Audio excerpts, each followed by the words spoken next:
I will never forget the sound of that party horn breaking. Not the cheerful toot it was supposed to make, but that awful wheezing gasp as the plastic cracked under my daughter's breath.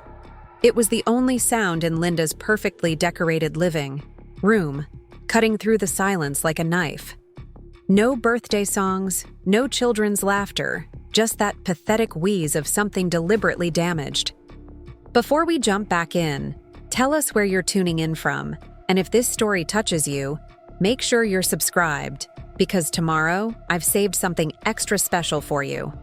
My name is Sarah, and I'm a single mother living in Phoenix, Arizona. 3 years ago, my world turned upside down when my marriage ended, and I found myself starting over with my 8-year-old daughter, Lily. What happened at that birthday party changed everything I thought I knew about resilience, kindness, and the power of a child's heart to transform even the cruelest moments into something beautiful. The morning of the party, I almost didn't go. I stood in our tiny kitchen on Elm Street, staring at the invitation that had been stuck to our refrigerator for 2 weeks. Sarah's 9th birthday bash, it read in glittery pink letters, my niece's name creating a cruel coincidence with my own. My sister-in-law Jennifer had hand-delivered it with a smile that didn't quite reach her eyes, the same smile she'd worn since the divorce proceedings began. Lily had been asking about the party every day since the invitation arrived. "Can we go, Mom? Please? I haven't seen Cousin Sarah in forever and I miss everyone." Her voice carried that particular hope that only children possess.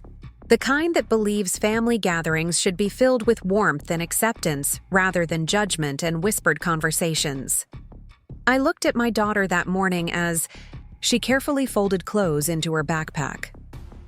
At 8 years old, Lily had already developed this quiet strength that both amazed and broke my heart. She'd learned to pack snacks for school when I worked double shifts, learned to do her homework at the kitchen table while I paid bills by lamplight, learned to smile when other kids asked why we lived in an apartment instead of a house like theirs. Her dark hair was pulled back in the ponytail she'd learned to do herself, and she wore the dress we'd found at the thrift store on Central Avenue. It was pale blue with tiny white flowers, and she'd gasped when she saw it hanging on the rack. "It's perfect, Mom," she'd whispered, and I'd bought it even though it meant eating ramen for dinner 3 nights straight. The drive to Jennifer's house in Scottsdale took 40 minutes. 40 minutes of Lily chattering excitedly about seeing her cousin and asking if I thought there would be cake, and wondering what games they might play. I gripped the steering wheel, tighter with each mile, knowing I was driving us both into territory that had become hostile since my ex-husband's family had chosen sides. Jennifer's house stood like a monument to everything I'd lost. 2 stories of pristine stucco with a 3-car garage and a front yard that looked like it belonged in a magazine. The circular driveway was already filled with familiar cars, and I could hear voices and laughter drifting from the backyard. I sat in my 10-year-old Honda for a moment, watching Lily's face light up as she spotted other children through the side gate. "Are you ready, sweetheart?" I asked, though I was really asking myself. She nodded eagerly, clutching the small gift bag we'd carefully prepared. Inside was a friendship bracelet she'd spent weeks making, each bead chosen with care, each color representing something she loved about her cousin. The bag also contained a handmade card with a drawing of 2 girls holding hands under a rainbow, and a packet of wildflower seeds we'd bought at the dollar store. As we walked up the stone pathway, I could feel eyes on us through the large front windows. The door opened before we could knock, revealing Jennifer in a white sundress that probably cost more than my monthly grocery budget. Her smile was perfectly practiced, the kind she'd perfected during her years in pharmaceutical sales. "Sarah, Lily, so glad you could make it," she said, though her tone suggested otherwise. Her eyes swept over Lily's thrift store dress and my own carefully chosen outfit, a black blouse I'd owned for 5 years paired with jeans that were starting to fray at the hem. The house was immaculate, as always. White furniture that looked like it had never been sat on, glass tables that reflected the afternoon sunlight streaming through oversized windows, and fresh flowers arranged in crystal vases throughout the living room. Everything about it whispered wealth and stability, everything I could no longer provide. Other family members were scattered throughout the space. My former mother-in-law, Dorothy, sat in the corner armchair like a queen holding court, her silver hair perfectly styled and her lips pursed in their permanent expression of disapproval. She'd made it clear during the divorce proceedings that she blamed me entirely for her son's infidelity, as if my working 2 jobs to support our family had somehow driven him into another woman's arms. My ex-husband's brother Mark was there, with his wife and twin boys, the same boys who used to play with Lily every weekend before the family decided I was persona non grata. They barely glanced in our direction when we entered, suddenly very interested in their phones. But it was the children's reaction that hurt the most. Sarah, my niece, looked up from where she was surrounded by a mountain of professionally wrapped presents, her face brightening momentarily before she caught her mother's warning glance. The other children, cousins, and family friends I'd known for years suddenly became very focused on the elaborate decorations hanging from the ceiling. Lily didn't seem to notice the chill in the air. She bounded over to her cousin with the kind of genuine joy that only children can muster, her gift bag clutched tightly in her small hands. "Happy birthday, Sarah. I made you something special." That's when Jennifer cleared her throat and announced it was time for presents. The children gathered in a circle on the plush carpet, while the adults formed a semicircle around them, phones ready to capture every moment of Sarah's birthday. Bliss. I found myself standing slightly apart from the group, close enough to watch Lily but far enough away to feel like the outsider I'd become. Present after present was unwrapped with theatrical gasps of delight. A new bicycle with ribbons streaming from the handlebars. The latest gaming console that cost more than I made in 2 weeks. Clothes from expensive boutiques, jewelry that sparkled under the chandelier, toys that beeped and flashed and promised hours of electronic entertainment. Lily watched it all with wide eyes, clapping politely after each gift was revealed.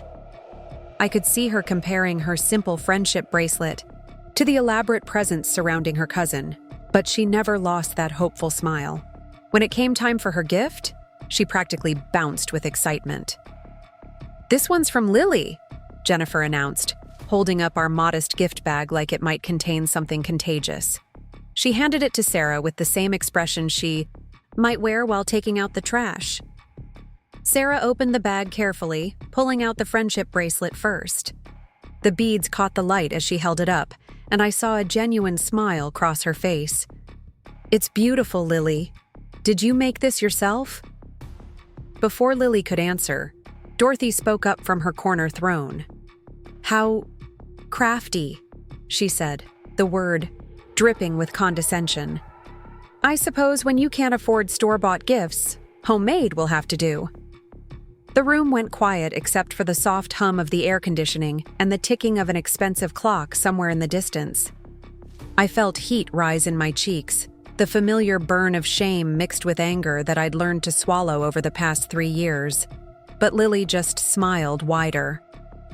"I wanted to make something that would last forever," she said simply. Preparing and narrating this story took us a lot of time, so if you are enjoying it, subscribe to our channel. It means a lot to us. Now back to the story. "And I have something else too." She reached into her backpack and pulled out a small wooden box, no bigger than a jewelry case.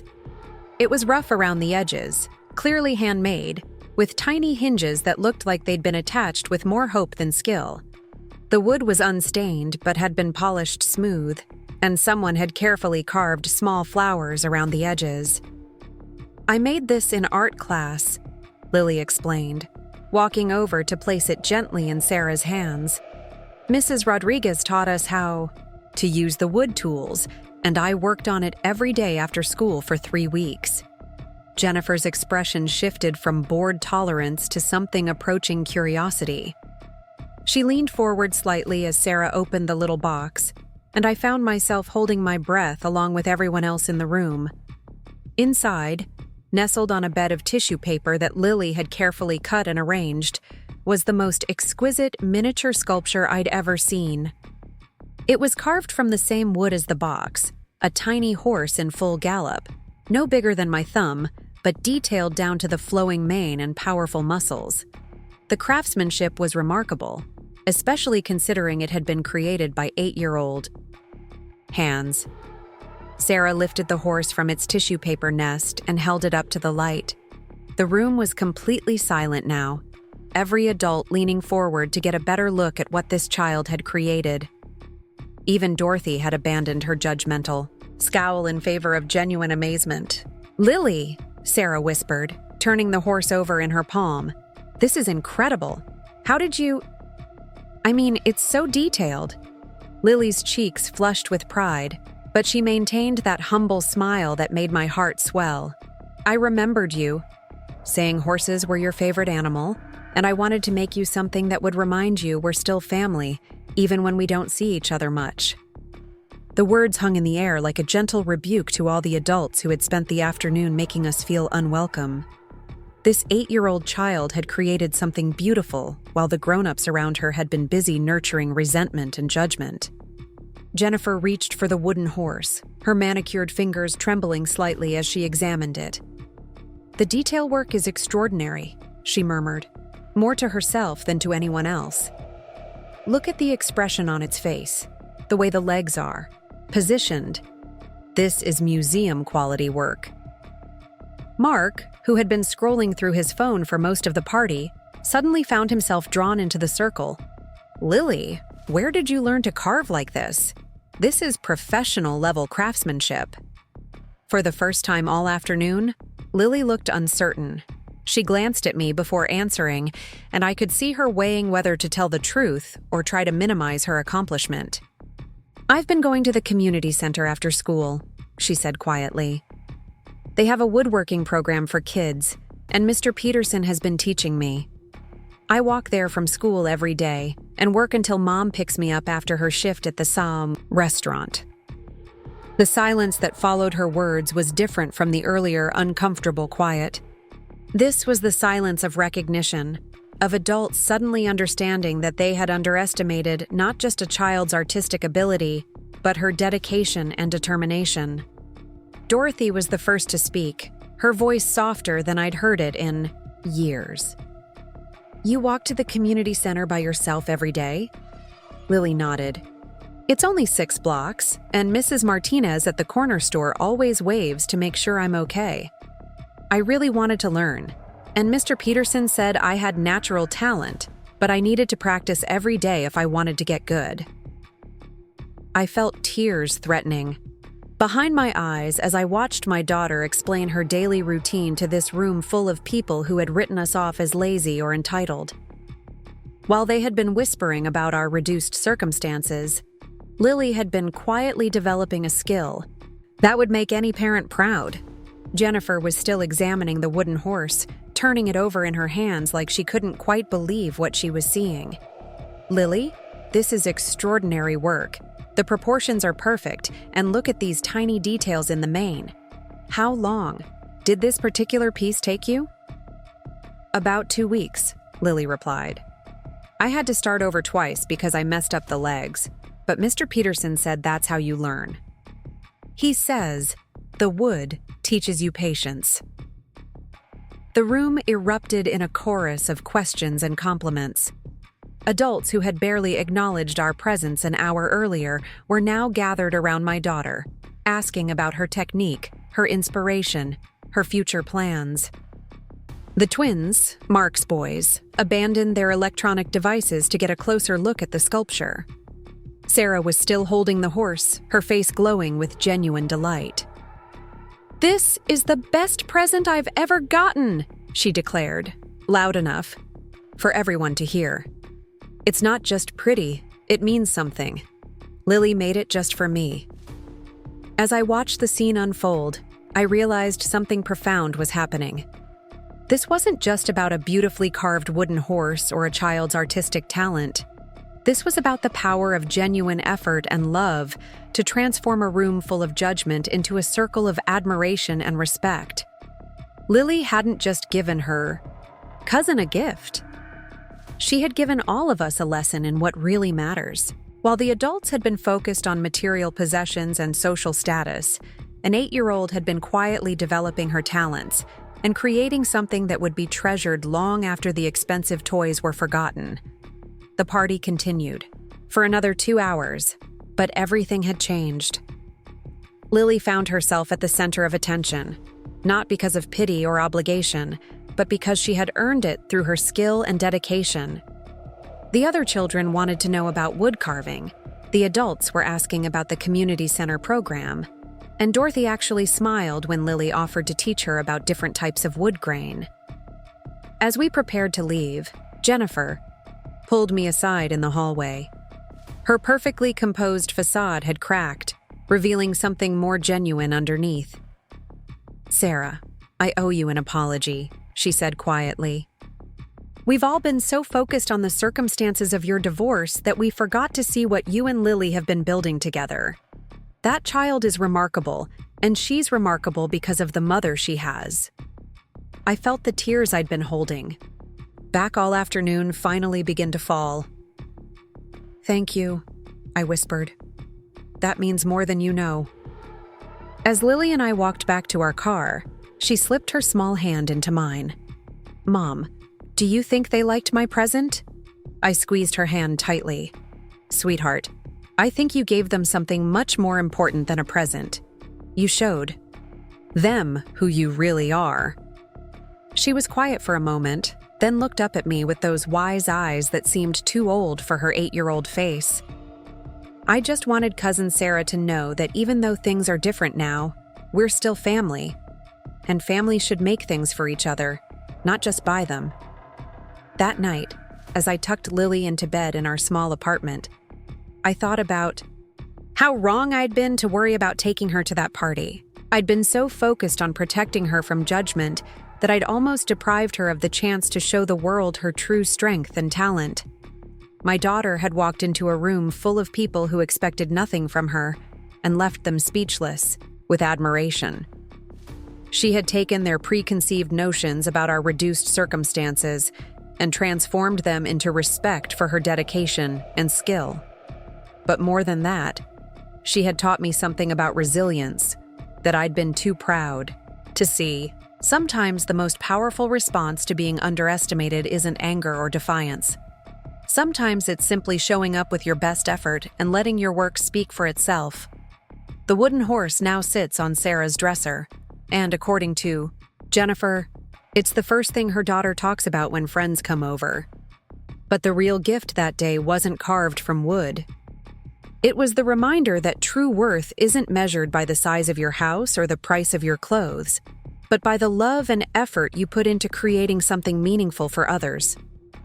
3 months later, Lily's woodworking teacher called to tell me that she'd been selected for a regional youth arts competition. Her piece, a detailed carving of our small family, had caught the attention of professional artists and judges. But when I told her about the honor, she just smiled and asked if we could stop by the craft store to buy supplies for her next project. "What are you planning to make?" I asked. "A jewelry box for Grandma Dorothy," she replied matter-of-factly. She seemed really interested in my work, and I think she might like something to keep her special things in. And that's when I realized that my daughter hadn't just mastered the art of wood carving. She had mastered the art of turning judgment into understanding, one small, perfect gift at a time. The phone call came on a Tuesday evening 3 weeks after Sarah's birthday party. I was washing dishes in our tiny kitchen while Lily sat at tea, the table finishing her math homework, her pencil scratching against paper in the quiet rhythm that had become our evening soundtrack. When the phone rang, I almost didn't answer it. Unknown numbers usually meant bill collectors or telemarketers, neither of which I had the energy to deal with after a 10-hour shift at the restaurant. But something made me dry my hands and pick up on the 4th ring. The voice on the other end was unfamiliar yet professional, with the kind of crisp articulation that immediately commanded attention. "Is this Sarah Mitchell, mother of Lily Mitchell?" the woman asked. My stomach clenched. Calls that started this way usually brought bad news. "Yes, this is Sarah. Is everything okay? Ms. Mitchell, my name is Catherine Reynolds, and I'm the director of the Southwestern Youth Arts Foundation. I'm calling about your daughter's woodworking piece that was submitted to our regional competition. I felt my knees go weak. Lily looked up from her homework, her dark eyes wide with curiosity as she watched my face transform from worry to confusion to something approaching disbelief. I'm sorry. What competition? I managed to ask, sinking into the chair beside Lily. There was a pause on the other end of the line. Oh my, it appears there's been a miscommunication. Your daughter's woodworking instructor, a Mr. Peterson, submitted her carved horse sculpture to our annual Young Artist Showcase without informing you first. I do apologize for the oversight. My mind raced. The wooden horse that had caused such a stir at the birthday party, the one that now sat proudly on Sarah's dresser, had been entered into a competition without my knowledge. Part of me felt a flash of anger at Mr. Peterson for overstepping his bounds, but a larger part felt something else entirely. Ms. Reynolds, I said slowly, are you calling to tell me she's in trouble for entering without proper permission? The laugh that came through the phone was warm and genuine. Oh, goodness no. Quite the opposite, actually. I'm calling to inform you that Lily has been selected as one of 3 finalists in the elementary division. Ms. Mitchell, your daughter's work is extraordinary. Our panel of judges was unanimous in their decision to advance her to the final round. The words hit me like a physical force. I reached across the table and took Lily's hand, squeezing it gently as I tried to process what I was hearing. My 8-year-old daughter, who walked 6 blocks every day to practice her wood carving at a community center, had impressed professional judges with her work. What does that mean exactly? I asked, afraid to hope for too much. It means Lily has been invited to participate in our showcase event next month. She'll have the opportunity to demonstrate her technique in front of an audience of artists, educators, and community leaders. The winner of each age division receives a $1,000 scholarship toward arts education, plus their piece will be displayed in the Phoenix Art Museum for 6 months. I felt tears prick at the corners of my eyes. $1,000 would change everything for us. It could mean proper art supplies instead of whatever we could afford at the dollar store. It could mean not having to choose between gas money and groceries. It could mean showing Lily that her dreams were worth investing in. Ms. Mitchell, are you still there? Yes, I'm here. This is incredible news. When is the showcase? October 15th, from 2 to 5 p.m. at the Desert Ridge Convention Center. There will be 3 rounds of judging, with Lily competing against 2 other remarkable young artists. Each finalist will have 1 hour to create a piece from start to finish, while the judges observe their technique and process. My heart sank. October 15th was a Saturday, which meant I'd have to miss a full shift at the restaurant. With our tight budget, losing a day's wages was devastating, but this opportunity was too important to let slip away. We'll be there, I said firmly. Thank you so much for this opportunity. After I hung up, Lily stared at me with an expression I couldn't quite read. Mom? What was that about? I knelt beside her chair and took both of her hands in mine. Sweetheart, remember the horse you carved for Cousin Sarah? Well, Mr. Peterson entered it in a big art competition, and you've been chosen as one of the top 3 winners. Her eyes grew impossibly wide. Really? Like a real competition with other kids? Real competition with real prizes. If you win, you'll get money to buy proper art supplies and tools. And your sculpture will be displayed in an actual museum where thousands of people will see it. Lily was quiet for a long moment, staring down at her math homework without really seeing it. Then she looked up at me with that serious expression she wore when she was thinking about something important. Mom, what if I'm not good enough? What if the other kids are better than me? I pulled her into a hug, breathing in the scent of her shampoo and the faint smell of wood shavings that always seemed to cling to her clothes. Lily, you wouldn't be a finalist if you weren't good enough. These judges, they're professionals who know what they're looking at. They chose you because your work is special. But what if I mess up during the competition? What if I can't make something good when people are watching? It was a valid fear. I remembered my own stage fright. As a child, the way performance anxiety could make your hands shake and your mind go blank. But I also remembered something else from that birthday party, the calm confidence Lily had shown when she presented her gift to Sarah. "Do you remember how you felt when you gave Cousin Sarah her present?" I asked. She nodded. Happy and a little nervous, but mostly excited. That's exactly how you should feel during the competition. You're not performing for strangers. You're sharing something you love with people who appreciate art, just like you did at the party. Over the next few weeks, Lily threw herself into preparation with an intensity that both impressed and worried me. Every day after school, she would walk to the community center and spend hours practicing under Mr. Peterson's guidance. When I picked her up each evening, her hands would be stained with wood polish and her hair dusted with fine sawdust.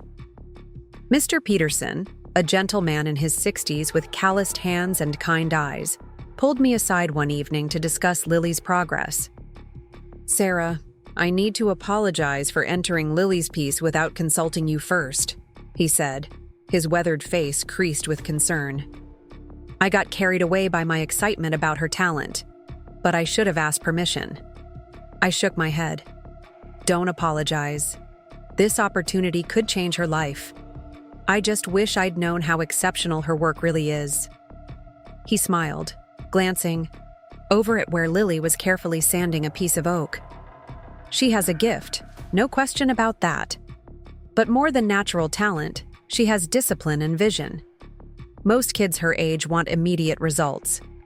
Lily understands that good work takes time and patience." "What are her chances in the competition?" I asked quietly. Mr. Peterson was thoughtful for a moment. "Against other children her age, I'd say she's got an excellent shot. But Sarah, I need you to understand something. Win or lose, this experience is going to change how Lily sees herself. She's going to realize that she's not just a kid who likes to carve wood. She's an artist." The weight of his words settled over me as I watched my daughter work. An artist.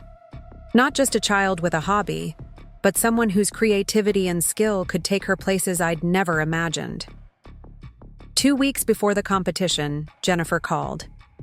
It was the first time I'd heard from her since the birthday party, and I answered with some trepidation. "Sarah, I heard about the art competition," she said without preamble. "Dorothy told me about it after she ran into your neighbor at the grocery store." I waited, unsure whether this conversation was heading toward congratulations or criticism. I wanted to apologize again for how we treated you and Lily at the party, and I wanted to ask if there's anything we can do to help with the competition. The offer caught me completely off guard. "What do you mean?" "Well, I imagine you'll need to take time off work, and I know that's not easy financially. Mark and I were thinking we could help cover your lost wages, maybe contribute toward travel expenses or whatever Lily needs for the competition." I felt a complex mix of emotions. Pride wanted me to refuse their help, to prove that we could handle this on our own. But practical necessity and my love for Lily overrode my stubbornness. "That's very generous of you," I said carefully. "I appreciate the offer." "There's something else," Jennifer continued. "We'd like to come to the competition if that's okay with you. The whole family wants to support Lily." The idea of having an audience of formerly judgmental relatives watching Lily compete made my stomach flutter with anxiety. But then I thought about how isolated Lily and I had become since the divorce, how much we both missed having a larger support system. "I think Lily would like that," I said finally. The night before the competition, I found Lily sitting on her bed, staring at the small collection of carving tools that Mr. Peterson had helped her assemble over the past months. Each tool had been carefully selected and saved for, purchased, with money I'd scraped together from tips and overtime hours. "Are you nervous?" I asked, sitting beside her. She nodded. "A little. What if I forget everything Mr. Peterson taught me?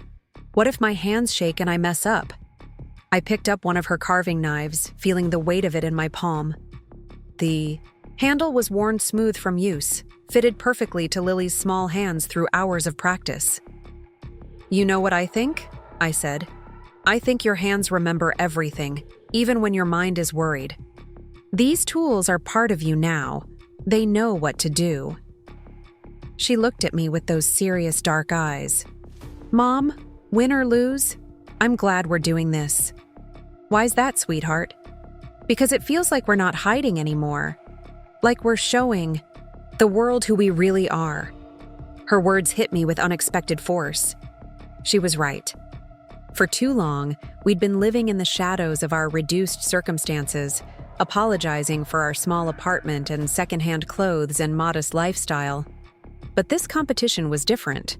This was Lily stepping into the light and claiming her place based on her own merit and talent.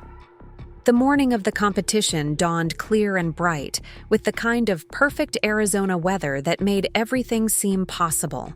Lily woke up early and spent extra time getting ready, choosing her favorite jeans and the t-shirt from the community center that Mr. Peterson had given her. As we drove toward the convention center, I could see her practicing hand movements. In her lap, her fingers going through the motions of carving even without wood or tools. The muscle memory was there, ingrained through months of dedicated practice. The Desert Ridge Convention Center was busier than I'd expected, with families arriving from all over the Southwest to support their young artists.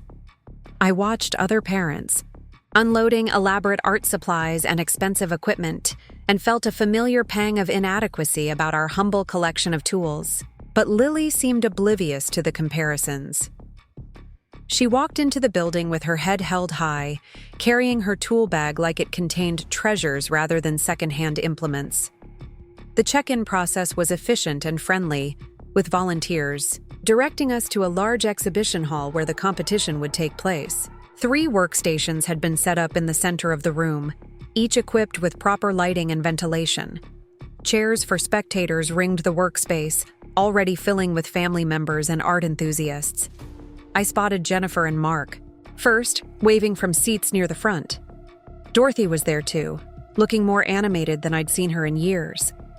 Even the twins had come, though they were more interested in their handheld games than the artistic proceedings. "Look, Mom," Lily whispered, tugging on my sleeve. The whole family came. There was wonder in her voice, as if she'd forgotten what it felt like to have people show up specifically to support her. The realization broke my heart a little, but also filled me with determination to make sure she never felt that alone again. Catherine Reynolds approached us with a warm smile, her professional demeanor softened by genuine enthusiasm. "You must be Lily. I'm so excited to finally meet you. Your horse sculpture has been the talk of our office for weeks." Lily beamed under the attention, her nervousness momentarily forgotten. "Thank you for letting me be in the competition." "Oh, sweetheart, you earned your place here. Are you ready to meet your fellow finalists?" The other 2 competitors were impressive in their own ways. Marcus, a 10-year-old from Flagstaff, specialized in abstract sculptures that showed remarkable sophistication for his age. Elena, 9 years old from Tucson, created intricate relief carvings that told detailed stories. Looking at their previous work displayed on easels beside the workstations, I felt a moment of doubt. These children had clearly been studying art, formally for years, with access to professional instruction and high-quality materials. How could Lily, with her community center training and secondhand tools, possibly compete? But when I looked at my daughter, I saw no doubt in her expression. She was studying the other artists' work with genuine appreciation and curiosity, not comparison or intimidation. She approached Marcus and Elena with easy friendliness, complimenting their techniques and asking questions about their processes. "Your detail work is amazing," she told Elena, examining a relief carving of a desert landscape. "How do you get the shadows so precise?" Elena's initial competitiveness melted away under Lily's sincere interest. Soon, all 3 children were chatting excitedly about different carving techniques, comparing tools, and sharing stories about their artistic journeys. Watching them interact, I realized something important. This wasn't just about winning or losing. This was about Lily finding her tribe, connecting with other young people who shared her passion and understood the dedication required to develop their craft. The judges were introduced as a panel of 3 professional artists and educators, each with impressive credentials in sculpture and fine arts education. They explained the format clearly. Each contestant would have 90 minutes to create a piece from a provided block of basswood, with points awarded for technical skill, creativity, and artistic vision. As the competition began, I found myself holding my breath. Lily approached her workstation with calm confidence, laying out her tools in the precise order Mr. Peterson had taught her. She spent the first 10 minutes simply examining the wood block, turning it over in her hands and running her fingers along the grain. The other contestants had already begun carving, the sound of their tools filling the exhibition hall. But Lily remained still, her eyes closed, as if she were listening to something only she could hear. Then, suddenly, she picked up her roughing knife and made her first cut. What happened next was nothing short of magical. Lily's hands moved with fluid precision, each cut deliberate and confident. I could see her vision taking shape in the wood, a graceful bird emerging from the basswood as if it had been waiting there all along. The audience fell silent as they watched her work.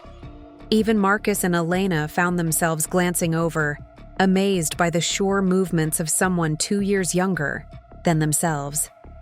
Lily was completely absorbed in her creation, unconscious of the watching eyes and clicking cameras. At the 60-minute mark, when the other contestants were putting finishing touches on their pieces, Lily was still carving details. I felt anxiety creep up my spine. What if she ran out of time? What if the piece wasn't finished? But Mr. Peterson, who had arrived just in time to watch the final 30 minutes, leaned over and whispered, "She knows exactly what she's doing. Watch her time management." He was right. With 15 minutes remaining, Lily began the sanding process, her movements becoming even more precise as she refined the surface of her sculpture. With 5 minutes left, she applied a light coat of oil that brought out the natural beauty of the wood grain and highlighted every carefully carved detail. When time was called, Lily stepped back from her workstation with a small, satisfied smile. In front of her sat a wooden cardinal in flight, its wings spread wide and every feather individually carved. The piece seemed to pulse with life and movement, capturing a moment of pure freedom that took my breath away. The judges moved from station to station, examining each piece with professional thoroughness. They asked questions about technique, inspiration, and artistic choices, treating each young artist with the respect due to serious practitioners of their craft. When they reached Lily's station, the lead judge paused for a long moment before speaking. "Lily, can you tell us about your inspiration for this piece?"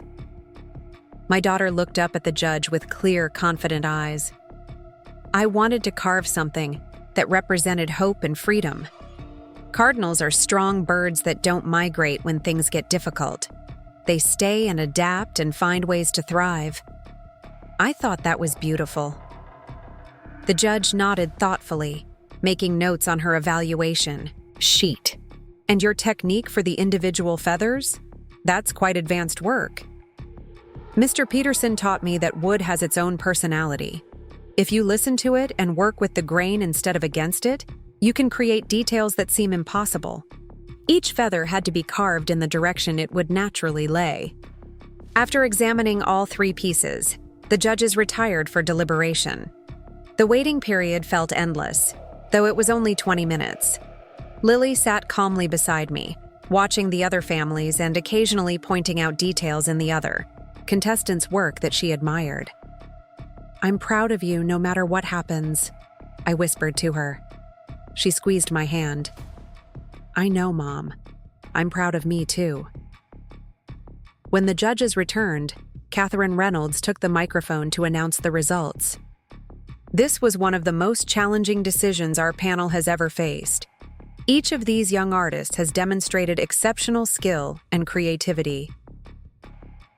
The third-place winner was Elena, whose intricate relief carving had impressed the judges with its storytelling complexity. She accepted her certificate and prize with gracious enthusiasm. Second place goes to Marcus, whose abstract piece showed remarkable innovation and sophisticated understanding of form and space. Marcus beamed as he walked forward to accept his award, shaking hands with each judge and posing for photos with his sculpture. My heart pounded as Catherine paused before announcing the first-place winner. Beside me, Lily sat perfectly still, her face serene despite what I knew must be racing nerves. And first place, along with the $1,000 scholarship and museum exhibition, goes to Lily Mitchell for her extraordinary cardinal sculpture. The applause was thunderous. I felt tears streaming down my face as Lily walked calmly to the front, accepting her award with the same quiet dignity she'd shown throughout the competition. She shook hands with each judge, listened carefully to their praise, and answered their questions with thoughtful responses. As she posed for photographs with her winning sculpture, I looked around at our family members in the audience. Jennifer was crying openly, her earlier judgments forgotten in the face of this triumph. Dorothy was clapping with more enthusiasm than I'd ever seen from her, her proud smile visible even from across the room. The twins had actually put down their games to watch their cousin accept her award. But it was Mr. Peterson's expression that moved me most. He stood at the back of the audience, his weathered hands pressed together in a gesture of prayer or gratitude, tears rolling down his cheeks as he watched his student receive recognition for her extraordinary talent. When the ceremony concluded, and the crowds began to disperse, Lily made her way back to me, clutching her certificate and the small trophy that would sit proudly on our kitchen table. "How does it feel to be a champion?" I asked, pulling her into a hug. She was quiet for a moment, looking back at her sculpture, which was already being carefully packed for transport to the museum. "It feels like the beginning," she said finally. "Like this is just the start of something bigger." As we gathered our things and prepared to leave, I realized she was absolutely right. This wasn't just about winning a competition or earning scholarship money, though both were wonderful. This was about my daughter discovering that her dreams had value, that her dedication and talent could take her anywhere she wanted to go. The drive home was filled with chatter from family members who had stayed to celebrate with us. Plans were already being made for visits to see Lily's sculpture at the museum, and Dorothy was insisting on framing the newspaper article that would surely follow. But through all the excitement and congratulations, I kept thinking about what Lily had said.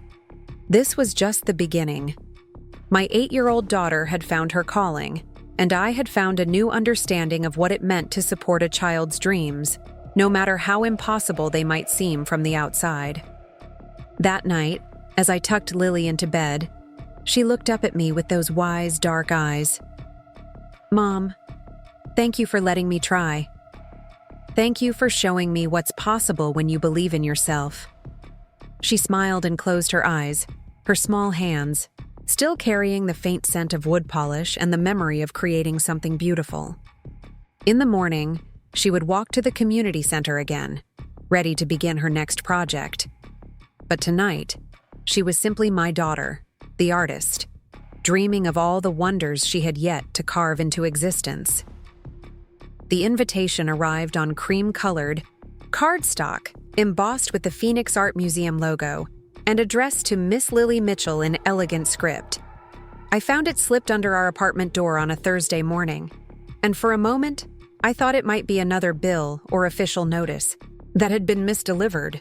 But when I saw Lily's name written in that formal calligraphy, my hands began to tremble as I opened it.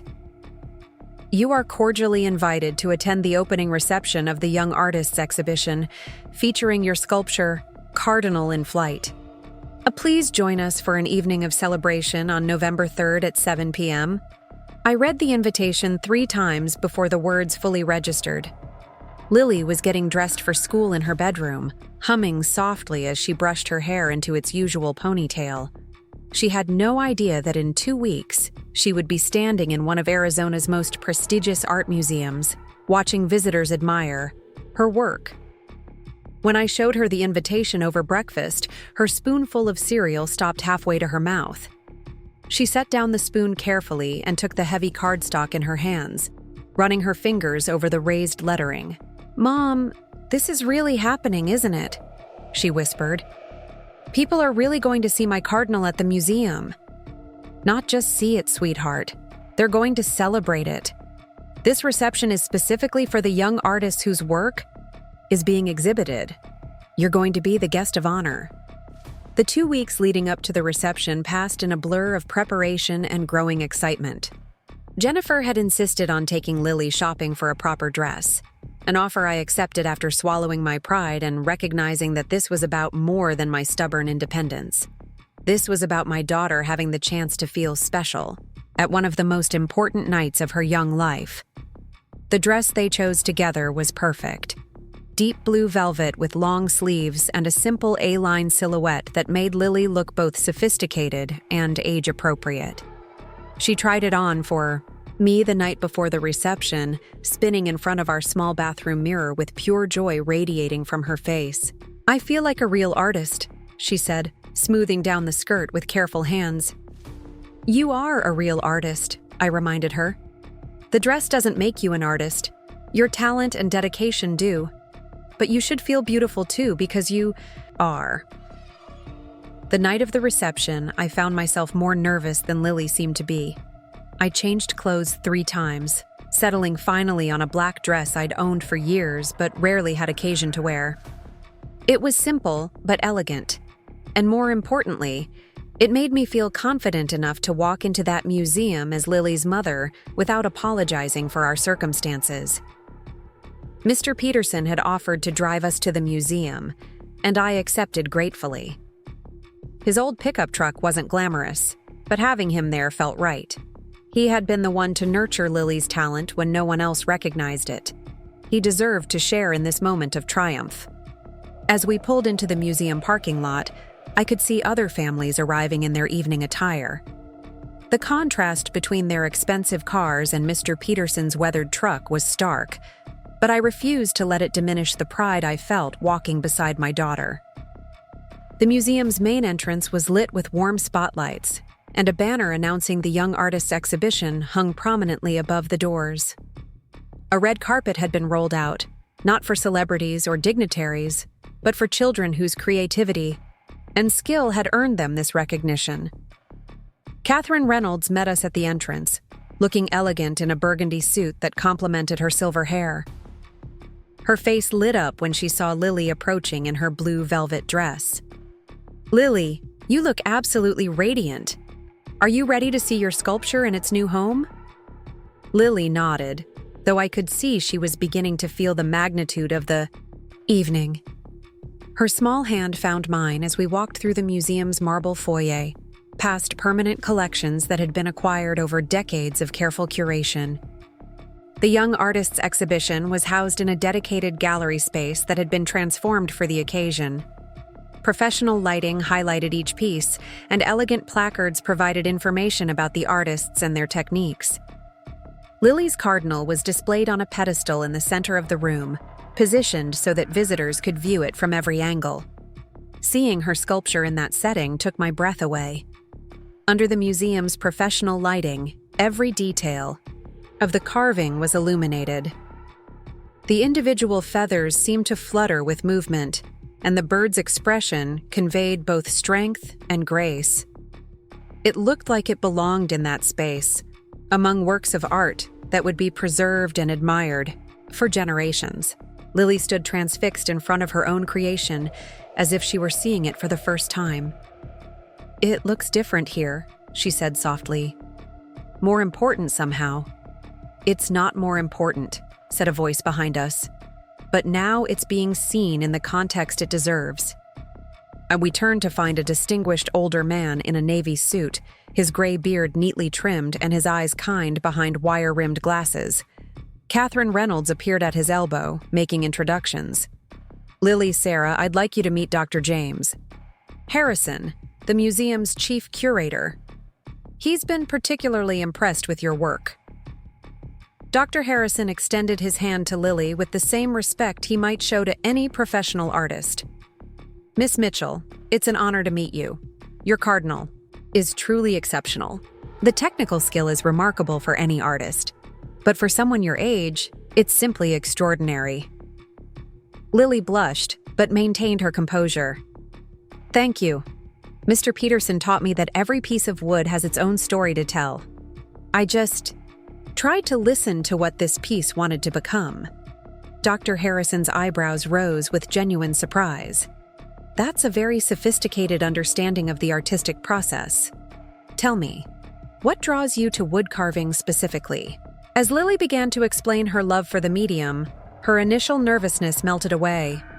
She spoke about the smell of different woods, the way each species carved differently, the satisfaction of revealing a hidden form through patient work. Dr. Harrison listened with the attention he might give to a lecture by a renowned sculptor. Other guests began to arrive, and I watched as Lily's confidence grew with each conversation. Adults who had come to support the young artists found themselves genuinely engaged by her knowledge and passion. She wasn't just a cute child playing at art. She was a serious young artist who happened to be 8 years old. Jennifer and her family arrived fashionably dressed, with Dorothy looking more animated than I'd seen her in years. The twins, who had complained about having to attend a boring art thing, became surprisingly interested when they realized their cousin was something of a celebrity for the evening. Lily, there are photographers here, Dorothy whispered conspiratorially. The Arizona Republic wants to interview you for tomorrow's paper. The interview was brief but professional. The reporter, a woman named Maria Santos, asked thoughtful questions about Lily's artistic process and future goals. When she asked what advice Lily would give to other young artists, my daughter's response brought tears to my eyes. Don't worry. If you don't have fancy tools or expensive materials, art comes from inside you, not from what you can buy. And find someone who believes in your dreams, even when other people don't understand them. As the evening progressed, I found myself in conversation with other parents whose children were featured in the exhibition. These were families who had recognized their children's talents early and invested heavily in their artistic education. Private lessons, expensive materials, exclusive workshops. The contrast with our community center beginnings was stark. But what struck me most was how many of these parents seemed anxious, worried about their children's performance and comparing them constantly to others.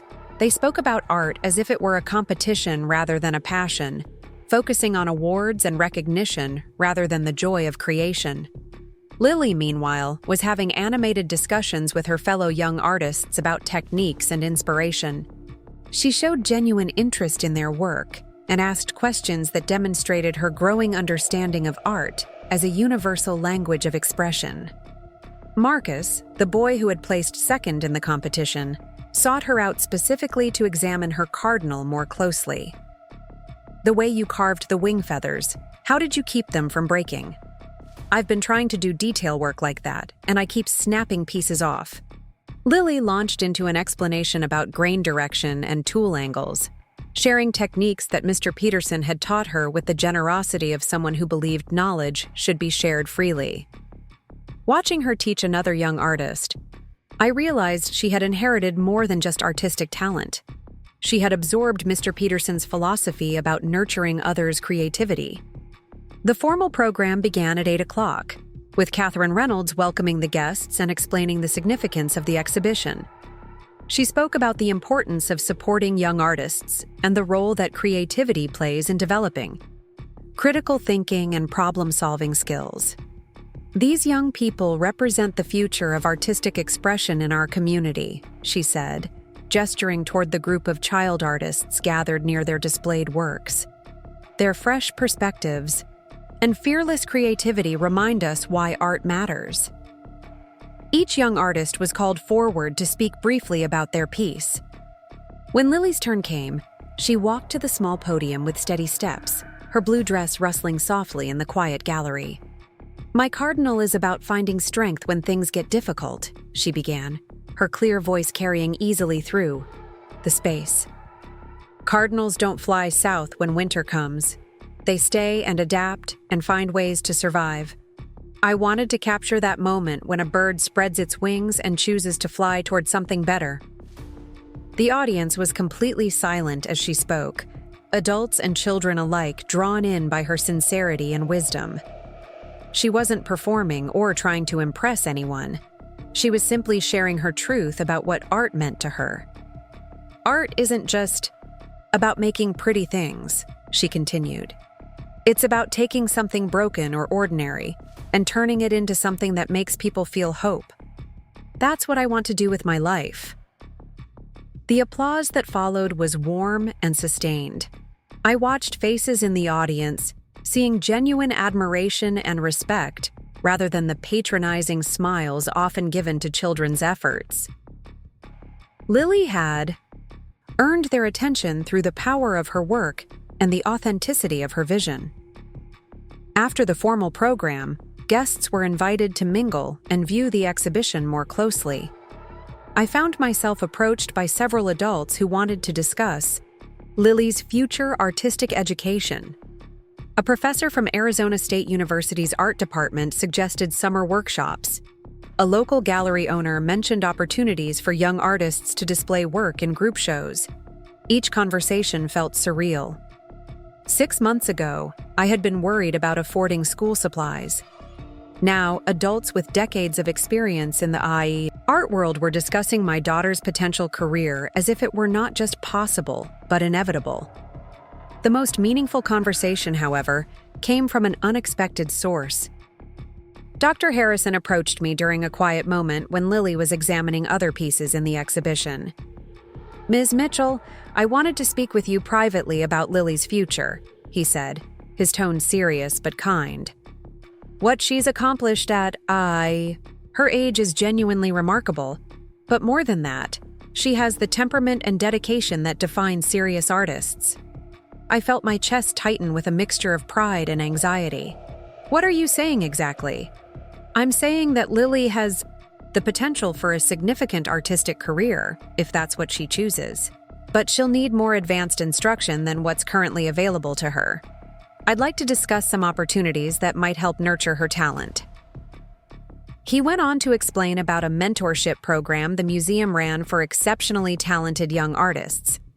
Selected participants received individual instruction from professional artists, access to professional quality materials and studio space, and opportunities to exhibit their work in gallery settings. "The program is competitive," he continued. "But based on what I've seen of Lily's work and her artistic maturity, I believe she would be an excellent candidate. The only barrier is typically the cost, but in exceptional cases, we do offer full scholarships." I felt tears prick at the corners of my eyes. "Dr. Harrison, I don't know what to say. This sounds like an incredible opportunity. Think about it, discuss it with Lily, and let us know.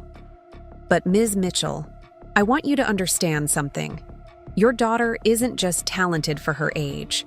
She's genuinely gifted in a way that comes along rarely.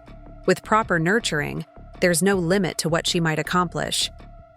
As the evening wound down and guests began to leave, Lily made one final circuit of the gallery, stopping in front of each piece to study it carefully. She had spent the entire evening focused outward, learning from other artists and engaging with visitors.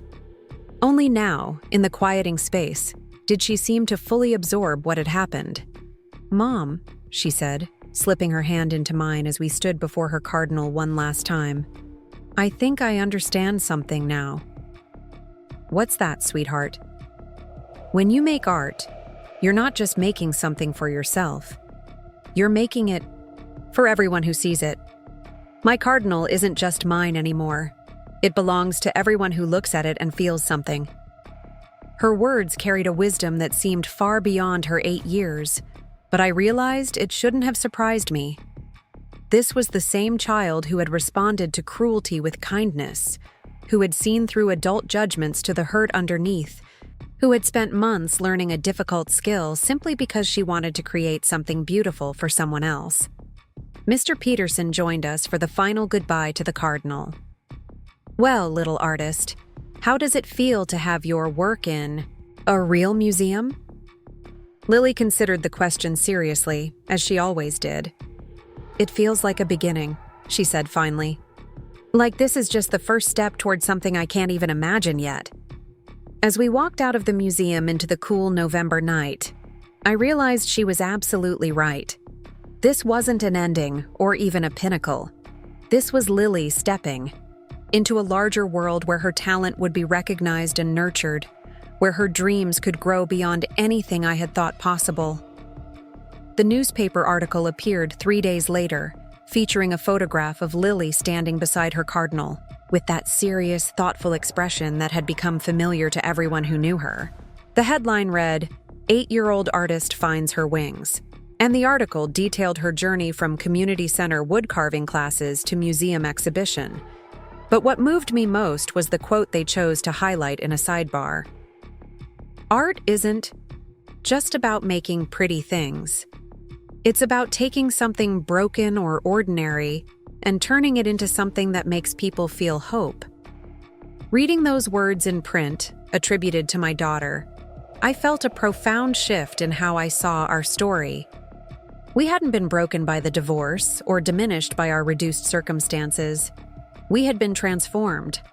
All the struggles and sacrifices had led us to this moment where Lily could stand in a museum and speak about hope with the authority of someone who had created it from her own hands. The scholarship offer from the museum came 2 weeks later, along with acceptance into their Advanced Young Artists program. Lily would have access to professional instruction, high-quality materials, and studio space that would allow her talent to flourish in ways I never could have provided on my own. The morning I told her about the scholarship, she was sitting at our small kitchen table working on a new carving, a small owl that she was creating as a thank you gift for Mr. Peterson. She looked up from her work with those serious dark eyes that had learned to see possibility where others saw only obstacles. "Does this mean I can learn even more about different kinds of wood?" she asked. "It means you can learn about anything related to art that interests you. Sculpture, painting, art history, museum curation, whatever direction your creativity takes you." She nodded thoughtfully, then returned to her carving with renewed focus. As I watched her work, I realized that the broken party horn at that birthday party had been the catalyst for everything that followed. What had seemed like cruelty at the time had actually been the beginning of our transformation. Lily had taught me that sometimes the most beautiful art comes from the most challenging circumstances, that a child's wisdom can illuminate truths that adults have forgotten, that talent and dedication can open doors that seemed permanently closed. But most importantly, she had shown me that when the world tries to break your spirit, the most powerful response isn't anger or bitterness. It's creating something beautiful that proves your worth, not to those who doubted you, but to yourself and to everyone who has the vision to recognize what you've accomplished. That evening, as I tucked her into bed in our small apartment that no longer felt too small, Lily looked up at me with sleepy eyes. "Mom, thank you for believing in my dreams even when they seemed impossible. Thank you for teaching me that impossible dreams are just dreams that haven't found their wings yet." She smiled and closed her eyes, her hands still carrying the faint scent of wood polish and the satisfaction of another day spent creating something from nothing. Tomorrow she would begin a new chapter of her artistic journey, one that would take her far beyond anything I had imagined possible when we first walked into that community center. But tonight, she was simply my daughter, the artist, dreaming of all the beauty she had yet to bring into the world. 6 months into the museum's Advanced Young Artists program, Lily received an invitation that would change everything once again. This time, it wasn't embossed cardstock or formal calligraphy. It was a simple email that arrived on a Tuesday morning, while she was getting ready for her mentorship session with renowned sculptor Maria Esperanza. "Dear Lily," the message began, "my name is Rebecca Chen, and I'm a producer for the Children's Art Network, a documentary series that showcases exceptional young talent across the country. We would love to feature your story in an upcoming episode about resilience and creativity in children." I read the email twice before fully comprehending what it meant. A national television program wanted to tell Lily's story, to share her journey from community center classes to museum exhibitions, with viewers across America. The producer explained that they had seen the newspaper article about the museum reception and had been following Lily's progress through her instructor, Maria Esperanza, who served as a consultant for the program. When I showed Lily the email, after school that day, she was sitting at her new easel in the corner of our living room, working on a watercolor painting that her program instructor had assigned.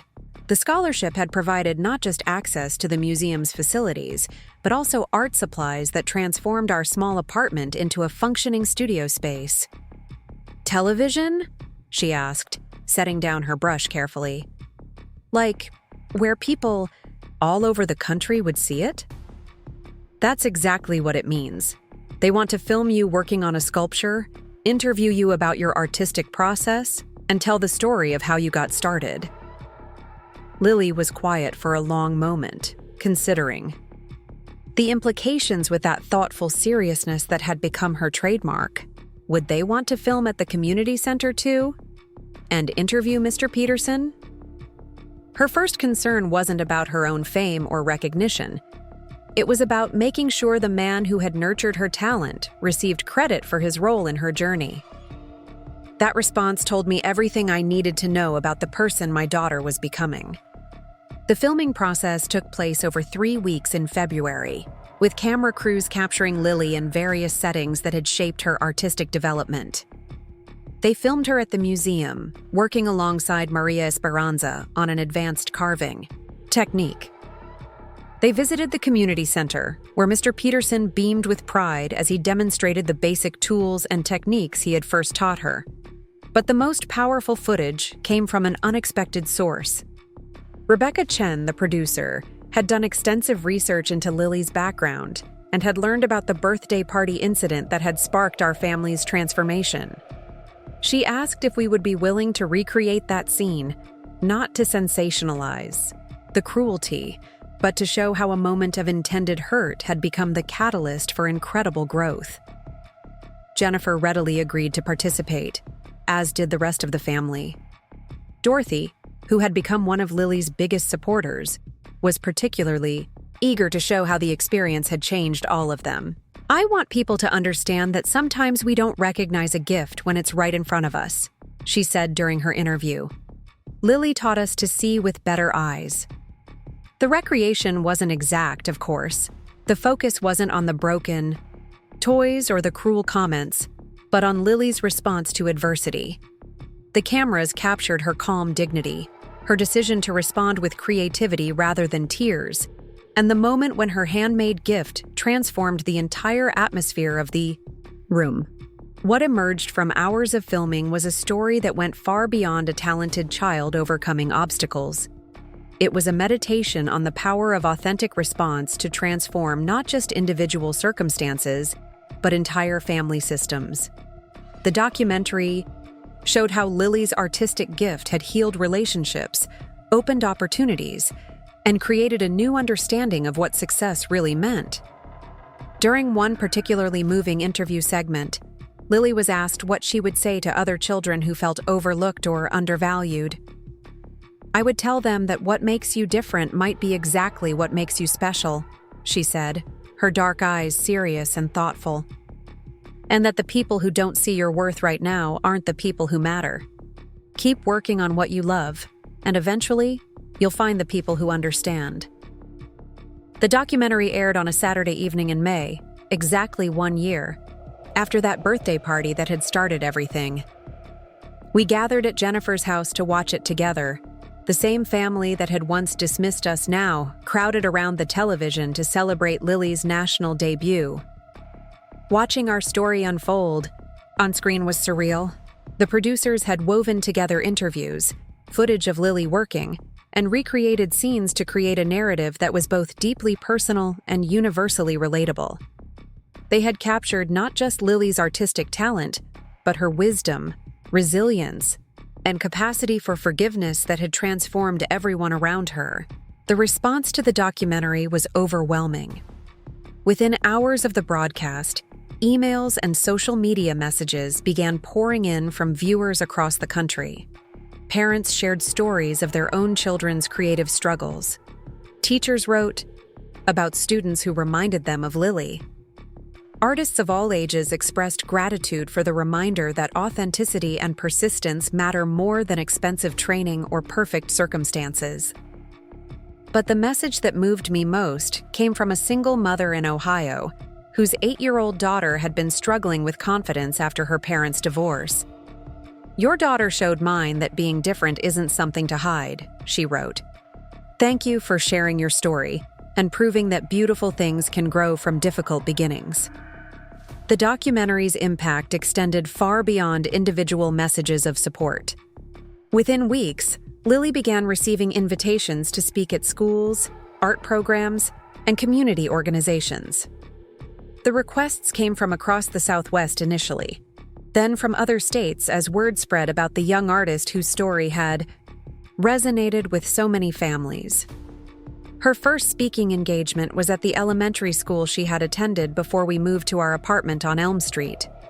Walking into that familiar auditorium, seeing teachers who remembered her as a quiet student struggling with her parents' divorce, felt like completing a circle that had begun in confusion and hurt.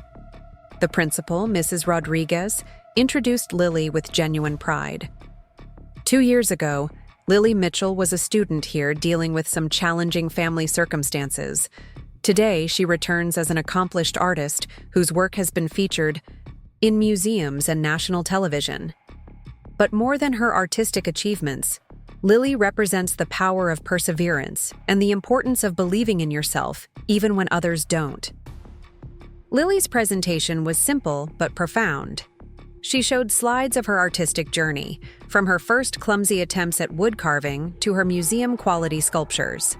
She demonstrated basic carving techniques, explaining how patience and practice could transform rough wood into something beautiful. But the heart of her message focused on resilience and authentic response to adversity.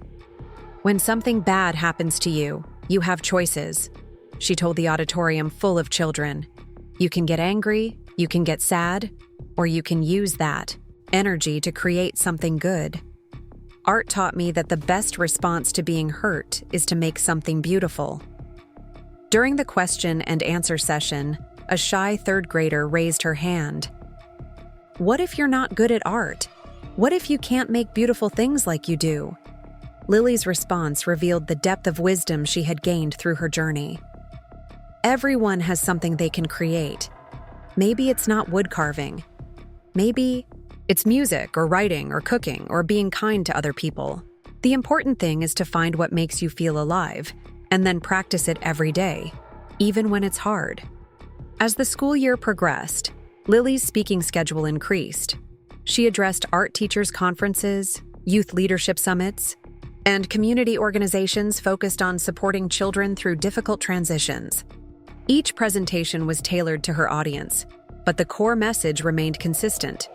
Authentic creativity has the power to transform both the creator and everyone they touch. The financial impact of Lily's success was significant, but not overwhelming. Speaking fees and occasional art sales provided welcome relief from the financial stress that had defined our lives since the divorce. More importantly, doors were opening to educational opportunities that would have been impossible to afford otherwise. The most meaningful opportunity came in late summer when Maria Esperanza approached us about a summer intensive program at the Santa Fe Institute of Arts. The program was designed for exceptional young artists and typically cost more than I made in 6 months. But Maria had secured a full scholarship for Lily, along with living expenses and travel costs. "This isn't charity," Maria explained during our meeting at the museum. "This is investment in genuine talent. Lily has the potential to become a significant artist, but she needs exposure to different techniques, materials, and artistic traditions. This program would accelerate her development by years. The decision was difficult despite the obvious benefits. Lily would be away from home for 6 weeks, living in a dormitory with other young artists aged 12 to 16. At 9 years old, she would be the youngest participant in the program's history. But when we discussed it together, Lily's response was characteristically thoughtful and mature. "Mom, I think this is something I need to do. Not because I want to be famous or successful, but because I want to learn everything I can about making art that helps people feel hope." That phrase, "art that helps people feel hope," had become Lily's personal mission statement. It guided her choice of subjects, her selection of materials, and her approach to sharing her work with others. She had learned that technical skill was only part of being an artist. The more important element was understanding how creativity could serve something larger than personal expression. The summer program in Santa Fe exceeded every expectation. Lily thrived in the environment of serious young artists, learning advanced techniques while maintaining the humility and curiosity that had always defined her approach to learning. She studied with master sculptors, experimented with different materials, and developed a more sophisticated understanding of art history and criticism. But the most significant development wasn't technical, it was relational. For the first time, Lily was surrounded by peers who shared her passion and dedication. She formed friendships with young artists from around the world, connections that would continue to influence and inspire her work for years to come. When she returned from Santa Fe, I barely recognized the confident young artist who stepped off the plane. She carried herself differently, spoke about her work with new sophistication, and demonstrated techniques that seemed almost magical in their precision and creativity. Her first project after returning was a commissioned piece for the community center, where she had first learned to carve. Mr. Peterson had approached her about creating a sculpture that would inspire other young people to explore their creative potential. The piece she created was unlike anything she had done before. Working with a large piece of cherry wood, she carved an intricate tree whose branches held small figures representing different art forms. A dancer stretched gracefully on one branch, a musician played a tiny violin on another, a painter worked at a miniature easel. The base of the tree was carved with words in multiple languages, all translating to the same message: "Grow where you are planted." The dedication ceremony for the sculpture drew hundreds of people from across Phoenix. City council members attended, along with educators, artists, and families who had been touched by Lily's story. But the moment that moved me most came when a group of current community center students, all around the age Lily had been when she first started carving, presented her with their own handmade gifts. These children, many from circumstances similar to ours during those difficult early years, had created paintings, poems, and small sculptures to honor the girl who had shown them that their dreams mattered. Their offerings were simple but sincere, created with the same hopeful determination that had driven Lily's own artistic journey. As I watched my daughter accept their gifts with genuine gratitude and interest, I realized how completely our story had transformed. The child who had once been dismissed and underestimated was now serving as inspiration and mentor to others facing similar challenges. The birthday party incident that had seemed so devastating at the time had become the foundation stone of something beautiful and lasting. Lily's response to cruelty had created ripples that continued to spread, touching lives in ways we never could have imagined. That evening, as we drove home from the dedication ceremony, Lily was unusually quiet.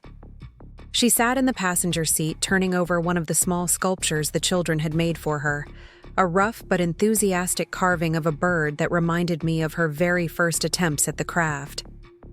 "Mom," she said finally, "do you think everything that happened to us was supposed to happen exactly the way it did?" It was a profound question that I had been wrestling with myself. "What do you think?" I think maybe the hard parts were necessary to get us to the good parts.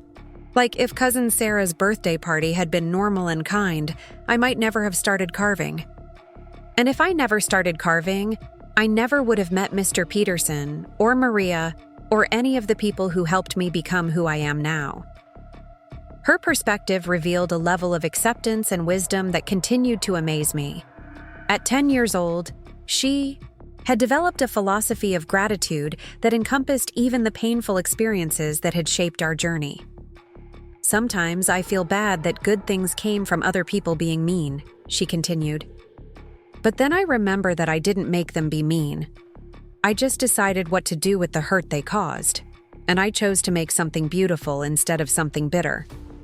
As we pulled into our apartment complex, now upgraded to a nicer unit thanks to Lily's increasing success, I reflected on how much had changed since that difficult birthday party 2 years earlier. We were no longer the struggling, isolated family desperately seeking acceptance from people who had written us off. Instead, we had become creators of our own narrative, architects of opportunities that honored both our struggles and our strengths. Lily's artistic achievements were meaningful, not because they had made us wealthy or famous, but because they had proved that authentic effort and resilient love could transform any circumstance into a foundation for growth. The invitation that arrived the following week seemed almost inevitable.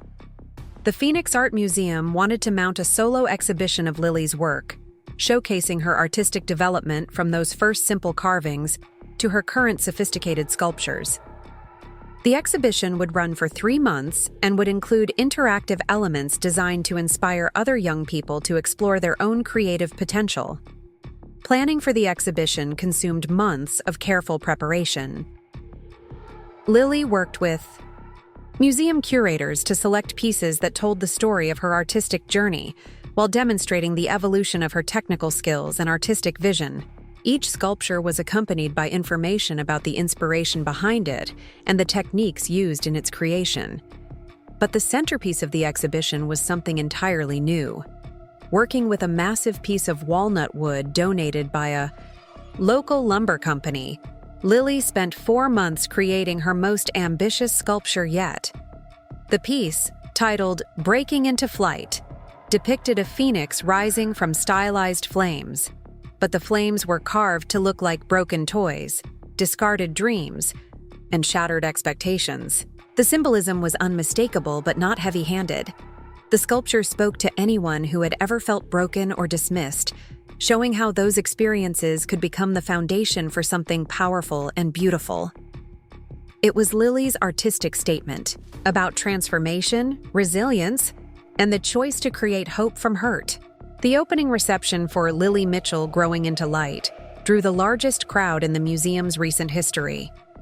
Art critics, educators, families, and curious community members filled the gallery space to capacity. But unlike the previous receptions where Lily had been one young artist among several, this time she was the sole focus of celebration. Standing in that gallery, surrounded by 2 years of her artistic output, I felt a profound sense of completion. The journey from that broken party horn to this moment of recognition had been marked by challenges, growth, unexpected opportunities, and the gradual building of confidence and skill. But what struck me most was how Lily herself had remained essentially unchanged throughout her rise to prominence. Success hadn't made her arrogant or entitled. Recognition hadn't diminished her curiosity or her commitment to helping others. She remained the thoughtful, generous child who had responded to cruelty with creativity, who had chosen to build rather than destroy. During her speech at the reception, Lily addressed the crowd with the same authentic presence that had always defined her public appearances. This exhibition represents 2 years of learning and growing, but it's not really about me, she began.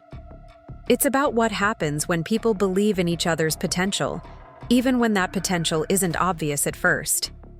Every sculpture here exists because someone took time to teach me, encourage me, or challenge me to do better. She went on to thank the long list of people who had contributed to her development, from Mr. Peterson's initial instruction to Maria Esperanza's advanced mentorship. But her final acknowledgement was for the family members who had initially dismissed her. I want to thank my family for showing me what it feels like to be underestimated, because that experience taught me to value people for who they really are, not who they appear to be. Sometimes the greatest gifts come wrapped in the most challenging packages. The exhibition ran for 6 months instead of the planned 3, extended due to popular demand and the steady stream of school groups that requested visits.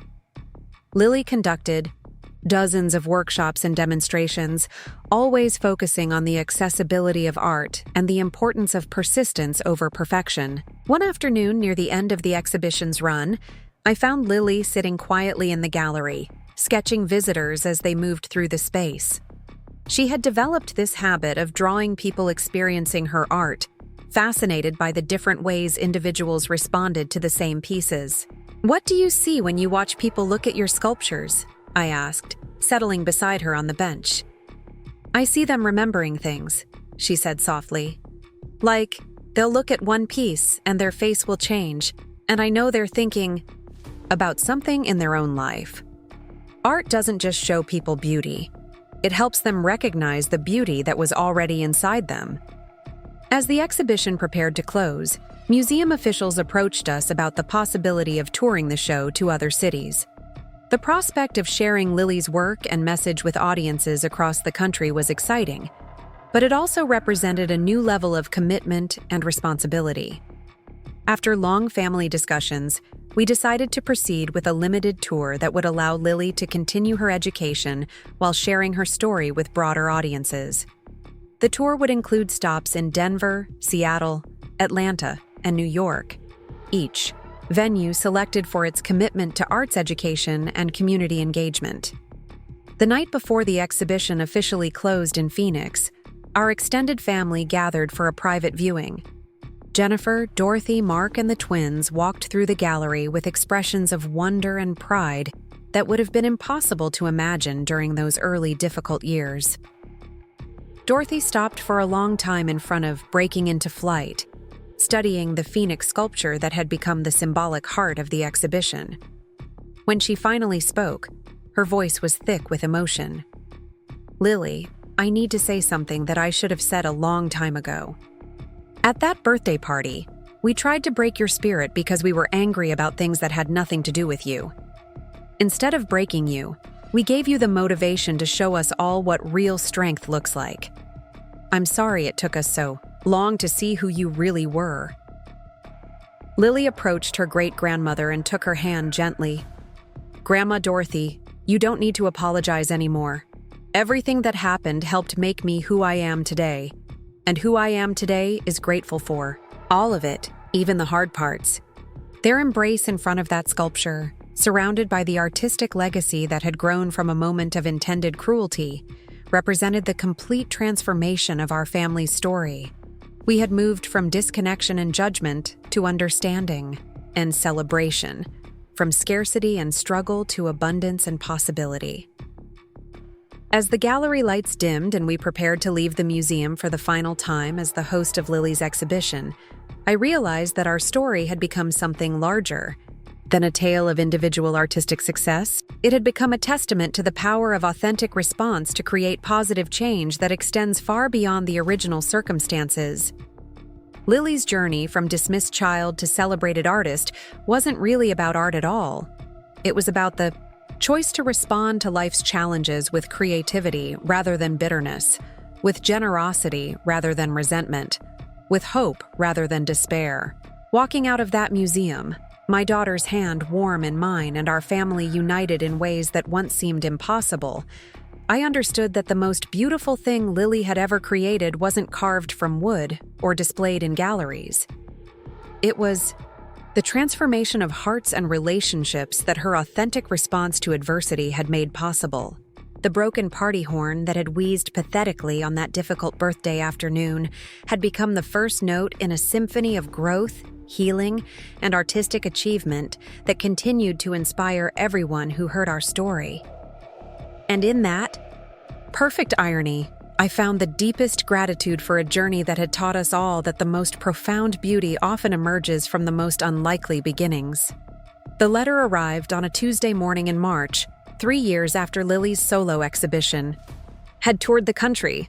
I was preparing breakfast while she practiced violin in her bedroom, a new passion she'd discovered during her time at an arts residency in Vermont. The envelope bore the seal of the White House, and for a moment I thought it might be some kind of elaborate prank. "Lily!" I called, my hands trembling as I held the unopened letter. "I think you need to see this." She emerged from her room with her violin still tucked under her chin, bow poised mid-phrase. At 13, she had grown tall and graceful, her dark hair now reaching past her shoulders and her eyes holding the same thoughtful depth they'd always possessed, but with an added confidence that came from years of recognition and accomplishment. The letter was an invitation to participate in the White House Youth Arts Initiative, a program designed to showcase exceptional young artists from across America. Lily had been selected as one of 12 participants who would spend a week in Washington, D.C., working with professional artists and culminating in a performance for the President and First Lady. "Mom," Lily said quietly, setting down her violin with careful precision, "this doesn't feel real." I read the letter aloud, my voice catching on phrases like extraordinary artistic achievement and inspiring example of youth leadership through creative expression. The program would take place in June, during what would typically be summer vacation, but had become Lily's most intensive period of artistic development. The selection committee had reviewed hundreds of applications from young artists nationwide.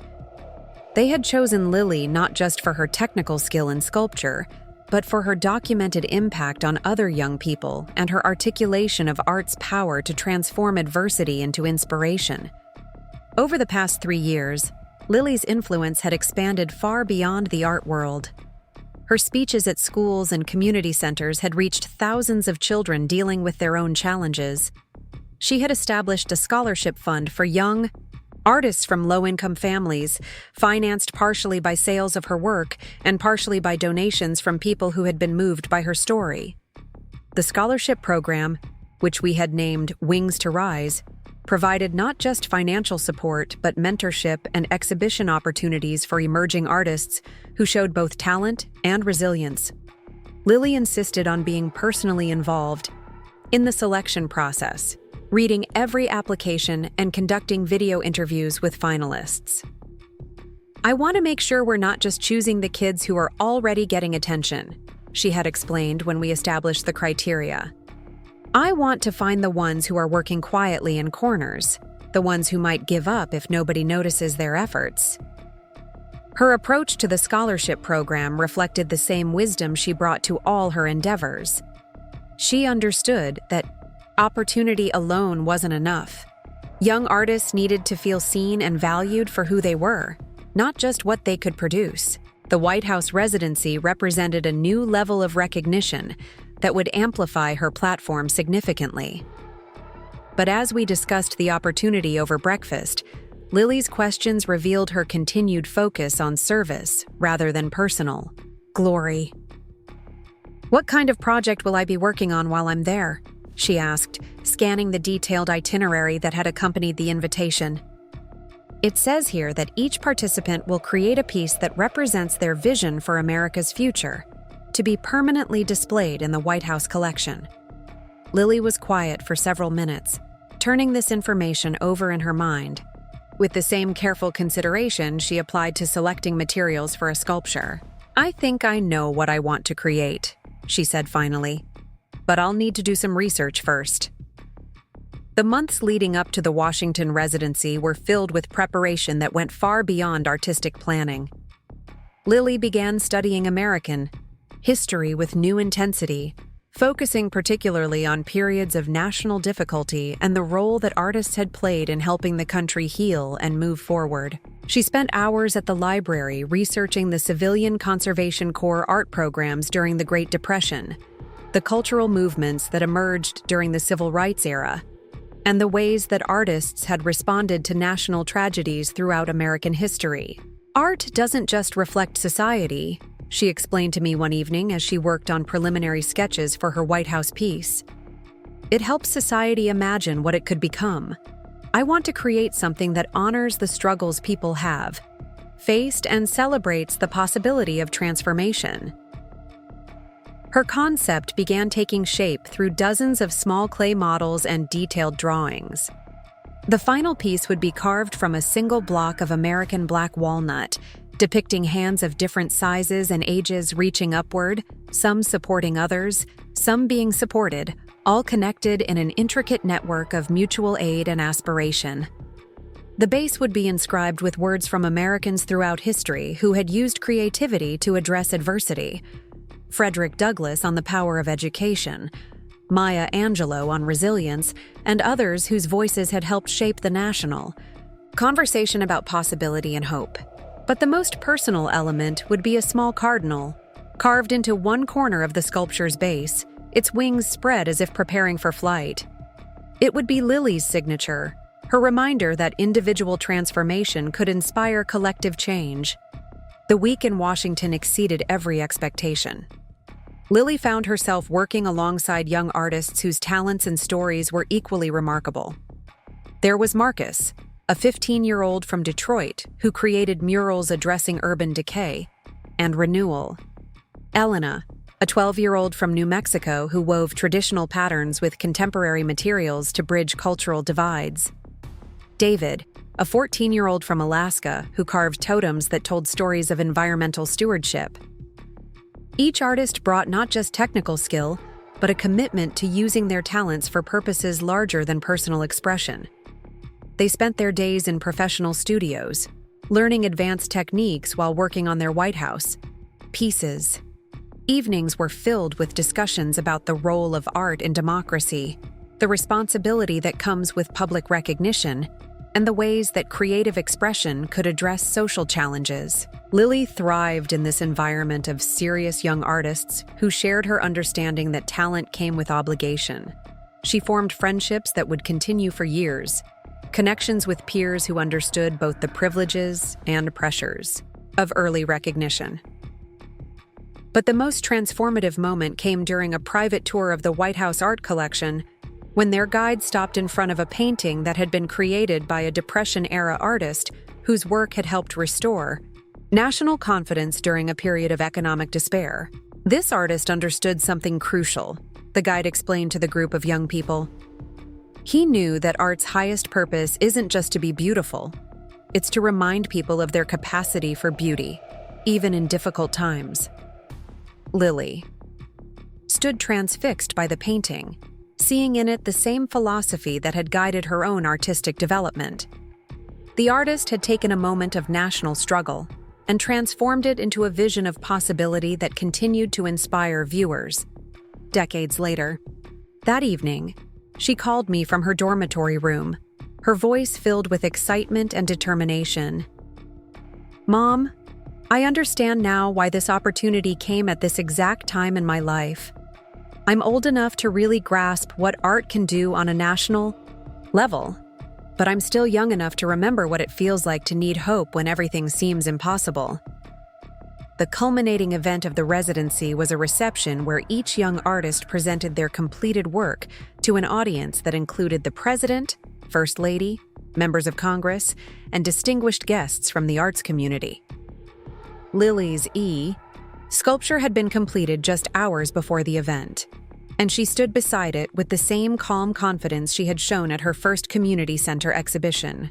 When her turn came to present, she spoke without notes, her voice clear and steady as she addressed the assembled dignitaries. "This sculpture is called Lifting Each Other Up, and it represents what I've learned about America through my own experience and through studying our history. We're strongest not when we're all the same, but when we use our different gifts to support each other's growth." She gestured to the intricately carved hands, each distinct in size and character, but all connected in the upward movement of the piece. Some hands are reaching down to help others climb, some are reaching up for assistance, but they're all part of the same movement towards something better. The president, who had been listening with obvious attention, asked about the small cardinal carved into the base of the sculpture. "That represents the moment when everything changed for me," Lily replied. 3 years ago, at a family birthday party, I was given a broken toy that was meant to make me feel worthless. Instead of crying or getting angry, I decided to make something beautiful for the person who had hurt me. That choice led to everything that came after." She paused, looking directly at the president with the same steady gaze she had used to address skeptical family members years earlier. "I learned that when people try to break your spirit, the most powerful response isn't revenge or bitterness. It's creating something that proves their judgment wrong while lifting up others who might be facing similar challenges." The room was completely silent as she concluded her presentation. Then the president stepped forward, extending his hand to Lily with genuine respect. "Thank you for reminding us that leadership often comes from the most unexpected places," he said. "Your sculpture will help future visitors to this house remember that America's strength comes from our ability to transform challenges into opportunities for growth." The reception continued for another hour, with Lily surrounded by guests who wanted to learn more about her artistic journey and her scholarship program. But the moment that moved me most came when a young girl, perhaps 7 years old and attending as the daughter of a White House staff member, approached Lily shyly. "I saw your bird," the little girl whispered. "My mom says you made it because someone was mean to you. Is that true?" Lily knelt down to the child's eye level, her expression gentle and encouraging. "Yes, someone was mean to me. But that meanness helped me discover something beautiful inside myself that I might never have found otherwise." "Do you like to make things?" The little girl nodded enthusiastically. "I draw pictures, but they're not very good." "I bet they're better than you think," Lily replied. "And even if they're not perfect yet, that just means you get to have fun practicing and getting better. The most important part isn't being good right away. It's enjoying the process of creating something that didn't exist before." Watching this interaction, I realized that Lily's greatest achievement wasn't the White House sculpture or the museum exhibitions or the national recognition. It was her ability to see herself in every young person struggling to find their voice, and her commitment to using her platform to lift others rather than simply bask in her own success. The months following the White House residency brought a flood of new opportunities. Publishers wanted to work with Lily on a book about young artists overcoming adversity. Documentary filmmakers proposed features about the intersection of art and social change. Universities began reaching out about programs that could accelerate her artistic education while allowing her to continue her advocacy work. But the opportunity that excited Lily most came from an unexpected source.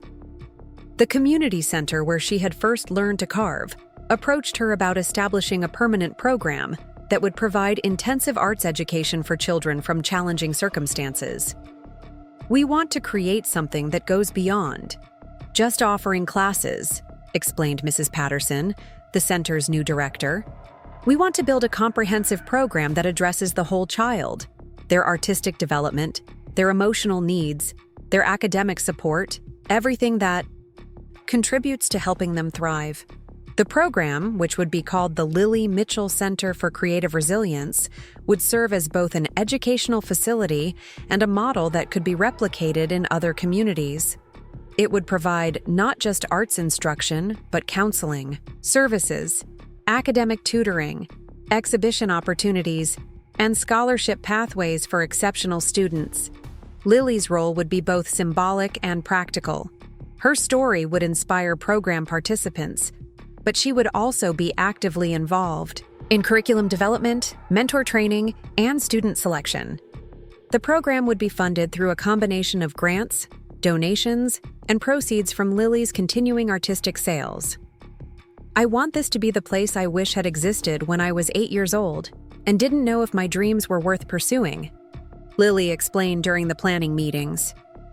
"A place where kids can discover their gifts while learning that those gifts come with the responsibility to help others."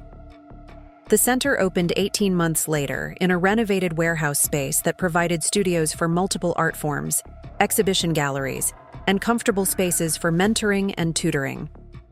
The opening ceremony drew hundreds of community members, including many of the young artists who had received Wings to Rise scholarships over the previous years. But the most meaningful moment came when Mr. Peterson, now in his 70s but still teaching woodcarving classes, cut the ribbon to officially open the facility. His weathered hands, which had guided so many young artists over the decades, shook slightly as he held the oversized scissors. "This center represents the best of what art education can be," he said, his voice carrying clearly through the crowd. "It's not about creating professional artists, though some of you may choose that path. It's about teaching young people that they have the power to transform their circumstances through creativity, persistence, and service to others." Lily, now 15 and serving as the center's first youth ambassador, stood beside him wearing a simple blue dress that reminded me of the one she had worn to that museum reception years earlier. But everything else had changed.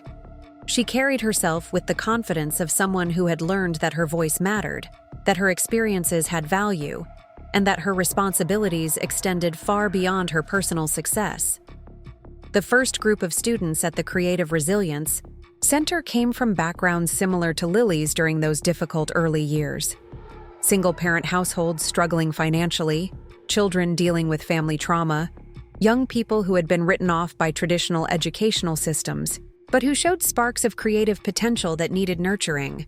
Lily worked directly with these students, not as a distant inspiration, but as an active mentor who understood their challenges from personal experience. She taught beginning sculpture classes, led discussions about using art to process difficult emotions, and helped students develop the persistence needed to transform raw talent into refined skill. But perhaps most importantly, she modeled the philosophy that had guided her own development.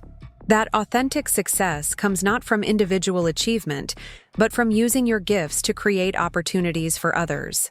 One student, a 12-year-old, named Maya, whose family had recently immigrated from Somalia, showed particular promise in textile arts. Her weavings incorporated traditional patterns with contemporary materials, creating pieces that bridged her cultural heritage with her American experience. Maya reminded me strongly of Lily at that age, talented but uncertain, carrying responsibilities that seemed too heavy for her small shoulders, needing someone to believe in her potential when she couldn't yet see it herself. Under Lily's mentorship, Maya's confidence grew along with her technical skills. She began entering regional competitions, winning awards that brought recognition to both her work and the center's program. But more importantly, she began speaking at community events about the role that art had played in helping her process the trauma of displacement and build connections in her new country. Art is a language that everyone can understand, even when we don't speak the same words, Maya explained during one presentation. When I weave my patterns, I'm telling stories about where I came from and where I'm going. People who see my work might not know about Somalia, but they can feel the emotions I put into each thread. Watching Maya's development, I realized that the cycle of inspiration and mentorship that had begun with Mr. Peterson's guidance of Lily was continuing with a new generation. Each young artist who found their voice through the center's programs would eventually become a mentor to others, creating an expanding network of creative resilience that would ripple outward for years to come. The center's success attracted national attention, with educators and policymakers visiting to study its model of combining arts education with emotional support and community engagement. Lily found herself testifying before congressional committees about the importance of arts funding, speaking at educational conferences about trauma-informed creative programs, and consulting with other communities that wanted to establish similar centers. But she never lost sight of the individual students who were the program's real purpose. Every week, she spent hours in the studios working directly with young artists, helping them develop not just technical skills, but the confidence to share their unique perspectives with the world. The most profound validation of the center's impact came during its third-year anniversary celebration. Dozens of former students returned to share how the program had influenced their educational and career paths. Some had gone on to prestigious art schools on full scholarships. Others had chosen different careers but credited their arts education with teaching them problem-solving skills, emotional resilience, and creative thinking that served them in any field. Maya, now 15 and serving as a peer mentor at the E Center, presented Lily with a specially woven textile that incorporated symbols representing their shared journey from uncertainty to purpose. This weaving tells the story of seeds that were planted in hard ground but grew into strong trees, Maya explained. Each tree creates shade and shelter for new seeds to grow. That's what you did for me, and what I hope to do for others. As I watched this ceremony celebrating the center's impact, I reflected on the extraordinary journey that had begun with a broken party horn at a child's birthday party. That moment of intended cruelty had become the catalyst for a transformation that had touched hundreds of lives and created institutions that would continue serving young artists for generations. Lily's response to being underestimated and dismissed had evolved from personal resilience into systematic change that addressed the root causes of the challenges she had faced. She had transformed her individual success into collective opportunity, proving that the most meaningful achievements are those that create pathways for others to follow. The evening of the anniversary celebration, as we drove home through the Phoenix streets that had witnessed so much of our journey, Lily was unusually reflective. Mom, do you ever think about what would have happened if that birthday party had been different? If they had given me nice gifts and been kind from the beginning? It was a question I had pondered many times over the years. What do you think would have happened? I think I would have been a different person. Maybe happier in some ways, but definitely smaller. I might never have discovered sculpture or learned that I could turn hurt into something helpful.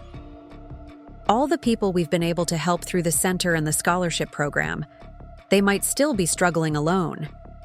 She paused, watching. The city lights blur past the car window.